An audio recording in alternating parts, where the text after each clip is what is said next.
जय जय श्री राधे श्याम, जय जय श्री राधे कृष्णा। आप सभी को हमारा हृदय से प्रणाम। जैसा कि आज का सुंदर प्रसंग है कि हर जीवन में हर चीज समान मात्रा में जी जाए। बोले कैसे? बोले आज हम यही बताएंगे कि हर चीज, चाहे कोई वस्तु हो, चाहे कर्तव्य हो, चाहे कर्म हो, चाहे पूजा हो, चाहे पाठ हो, हर चीज समान मात्रा में हो, तब यह जीवन बड़ा सुंदर बन जाता है।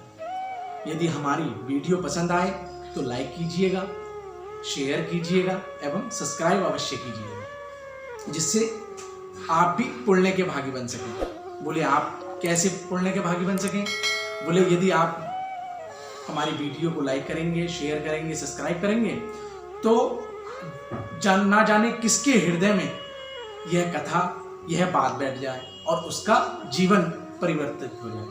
इस वजह से तो बड़े सुंदर रूप में तो जैसा कि बताया कि जीवन को समान मात्रा में कैसे जिया जाए।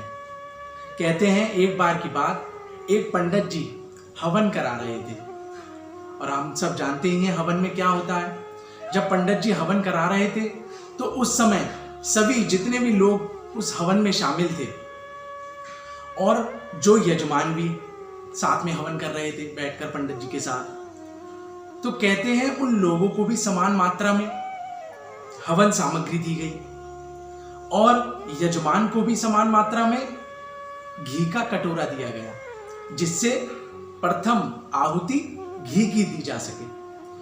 कहते हैं हवन शुरू हुआ और प्रथम आहुति घी की दी गई यजमान के द्वारा। तो यजमान को भी ये लगा मन में कि ना जाने कितने देर तक, अभी कितना समय तक हवन चलेगा, तो क्यों ना मैं समान मात्रा में ही, ज्यादा ना लेकर समान मात्रा में ही आहुति देता रहूं, छोटी छोटी, मतलब कम घी लेकर और आहुति पे यानी हवन कुंड में देता रहूं आहुति। जब घी की आहुति पूर्ण हो गई, उसके बाद जो जितने यहाँ लोग बैठे थे उन्हें भी आहुति देने के लिए कहा गया। तो जो हवन सामग्री थी तो सभी को मिली थी। तो सभी ने ये सोचा, जब जब जब पंडित जी स्वाहा कहते, हम सब जानते ही हैं हवन जब होता है तो स्वाहा कहा जाता है मंत्र के बाद। तो जब पंडित जी स्वाहा कहते तो जो यजमान थे वो भी कुछ घी कम लेकर बोले लंबे समय तक चल जाए, तो वह भी आहुति देते घी की, लेकिन कम। और जितने लोग वहां बैठे वो भी हवन सामग्री की आहुति वो भी बहुत सूक्ष्म वाली देते, जिससे लंबे समय तक हमारी वह हवन सामग्री चल जाए।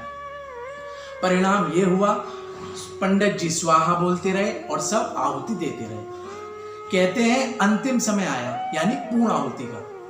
और पूर्ण आहुति में क्या था हम सभी जानते हैं। पूर्ण आहुति में क्या होता है कि जितने पास भी अपनी आहुति रखी हो यानी हवन सामग्री रखी हो आहुति देने के लिए, या यजमान जी के पास घी रखा हो, वह सब अग्नि जी को भेंट किया जाता है। पूर्ण आहुति का अर्थ यही है। परिणाम यह हुआ, जब जब सब आहुति दे रहे थे तो सबके मन में यही इच्छा थी, सबके मन में यही इच्छा जागृत थी कि न जाने कितनी आहुति की जरूरत पड़े, खत्म ना हो जाए, हमारे पास खत्म ना हो जाए, खत्म ना हो जाए। यजमान ये सोच रहे घी ना खत्म हो जाए, लोग ये सोच रहे हवन सामग्री खत्म ना हो जाए। लेकिन पता भी सबको ये था कि ये सब आहुति हमारे पास बची नहीं रहनी, ये सब हवन सामग्री या घी बचा नहीं रहना और ये पूर्ण भेंट हो जाना है अग्नि जी को।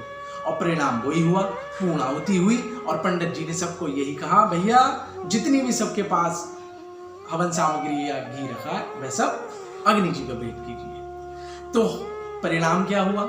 बोले परिणाम आज ये हुआ, यानी इसका अर्थ जानिएगा, इससे शिक्षा हमें क्या मिलती है। शिक्षा हमें ऐसी मिलती है कि हमें चाहे जीवन की कोई भी बात हो, कोई भी कर्म हो, कोई पूजा हो, कोई पाठ हो, या कोई भी धन खर्च करने की बात आए या अपने जीवन जीने की बात आए, तो यानी हमें हर चीज को समान मात्रा में जीना है। बोले हमें इस बात का भय ये ना रहे कि भैया कहीं धन खत्म ना हो जाए, कहीं भोजन खत्म ना हो जाए, कहीं हमारे कर्तव्य विश्राम ना हो जाए, कहीं कर्म हम पूरे जी ना पाए, ना जी पाए।